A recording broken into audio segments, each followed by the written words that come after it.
trauma, and PTSD are the unseen forces that shape the lives of millions, leaving lasting imprints on our minds and bodies.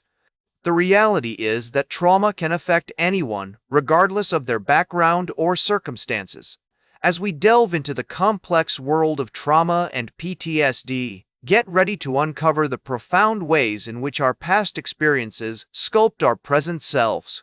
As my colleagues in the field would agree, one of the most significant challenges in understanding trauma and PTSD is recognizing that it's not just about the traumatic event itself, but how our minds and bodies process and respond to it. This is where the concept of post-traumatic stress disorder, or PTSD, comes into play. PTSD is a condition that can develop after a person experiences a traumatic event, leading to symptoms such as flashbacks, nightmares, severe anxiety, and uncontrollable thoughts about the trauma. From a psychological perspective, one of the major frameworks that helps explain trauma and PTSD is the concept of emotional processing. This idea, developed by psychologists like Edna Foa and Barbara Rothbaum, suggests that traumatic experiences can become stuck in our minds, making it difficult for us to process and integrate them into our narrative of ourselves. This can lead to a range of symptoms including hypervigilance avoidance behaviors and emotional numbing. Another key concept in understanding trauma and PTSD is the idea of neuroplasticity. Research has shown that traumatic experiences can actually change the structure and function of our brains, particularly in areas related to emotion regulation, memory, and learning. This can have a profound impact on our ability to cope with stress, regulate our emotions, and form healthy relationships. One of the most influential researchers in the field of trauma and PTSD is Dr. Bessel van der Kolk, who has spent decades studying the effects of trauma on the human mind and body. His work has highlighted the importance of considering the intersection of psychological, social, and biological factors when understanding trauma and PTSD. For example, he has shown that traumatic experiences can affect not just our minds, but also our bodies, leading to changes in our stress response system, immune function, and even our gene expression. As we explore the complexities of trauma and PTSD, it's essential to acknowledge the controversies and debates that exist within the field. One of the most significant debates centers around the concept of triggers and how they relate to traumatic experiences. Some researchers argue that triggers can be highly individualized and context-dependent, while others suggest that certain triggers, such as loud noises or specific smells, can be universally distressing. In terms of therapeutic approaches, there are several evidence-based interventions that have been shown to be effective in treating trauma and PTSD. These include cognitive behavioral therapy, CBT, eye movement desensitization and reprocessing, EMDR, and trauma-focused cognitive behavioral therapy, TFCBT. Each of these approaches has its own unique strengths and weaknesses, and the most effective treatment often involves a combination of different therapies tailored to the individual's specific needs. Imagine a veteran who has returned from combat and is struggling with symptoms of PTSD, including flashbacks and nightmares. A therapist using CBT might work with the veteran to identify and challenge negative thought patterns related to the trauma, while also teaching coping skills and relaxation techniques to manage symptoms. In contrast, an EMDR therapist might use eye movements or other forms of bilateral stimulation to help the veteran process and integrate traumatic memories into their narrative. One of the key concepts here is the idea of memory consolidation, which refers to the process by which short-term memories are transformed into long-term ones. Research has shown that traumatic experiences can disrupt this process, leading to the formation of fragmented and disorganized memories that can be difficult to retrieve or process. This is where the concept of narrative exposure comes in, a therapeutic approach developed by researchers like Maggie Schauer and Thomas Elbert. Narrative exposure involves helping individuals create a coherent narrative of their traumatic experiences, which can aid in the integration of these memories into their broader life story. This can be a powerful tool for reducing symptoms of PTSD, as it allows individuals to reframe their traumatic experiences in a more meaningful and manageable way. Another important area of research is the study of trauma-related dissociation, which refers to the tendency for individuals to disconnect from their thoughts, feelings, or bodily sensations in response to traumatic stress. This can manifest in a range of ways, including depersonalization, derealization, or dissociative amnesia. Researchers like Marcia Linehan have developed therapeutic approaches, such as dialectical behavior therapy, DBT, which aim to help individuals develop greater awareness and acceptance of their dissociative experiences. The interplay between trauma and social relationships is also a critical area of study. Research has shown that social support can play a crucial role in mitigating the effects of traumatic stress, while social isolation or conflict can exacerbate symptoms of PTSD. This highlights the importance of building and maintaining strong social connections in the aftermath of traumatic experiences.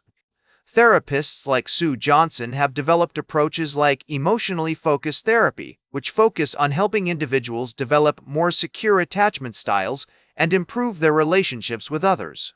In terms of neurobiological research, studies have shown that traumatic stress can alter the structure and function of key brain regions, including the amygdala, hippocampus, and prefrontal cortex. This can lead to changes in emotional regulation, memory consolidation, and cognitive processing.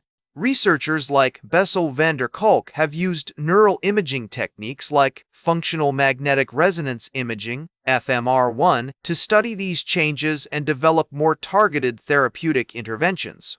To illustrate the complexities of trauma and PTSD, consider the example of a survivor of domestic violence who experiences intense anxiety and hypervigilance in response to certain triggers, such as loud noises or confined spaces. Additionally, the therapist might help the individual develop a greater sense of safety and control by establishing a daily routine, practicing self-care, and building a support network. As we delve deeper into the complex world of trauma and PTSD, it's essential to explore the concept of emotional numbing, a common symptom experienced by individuals who have undergone traumatic events. Emotional numbing refers to the tendency to disconnect from one's emotions, leading to a sense of detachment or numbness. This can be particularly challenging, as it not only affects the individual's ability to process and cope with their trauma, but also impacts their relationships with others. Research has shown that emotional numbing is often associated with alterations in the brain's reward system, particularly in regions such as the ventral striatum and prefrontal cortex. Studies using functional magnetic resonance imaging, fMRI, have found that individuals with PTSD tend to exhibit reduced activity in these areas when exposed to emotional stimuli, suggesting a diminished capacity for emotional processing. One of the key psychologists who has contributed significantly to our understanding of emotional numbing is Dr. Peter Levine, developer of somatic experiencing, SEE. SE is a therapeutic approach that focuses on helping individuals process and release physical tension associated with traumatic experiences, which can, in turn, help reduce emotional numbing.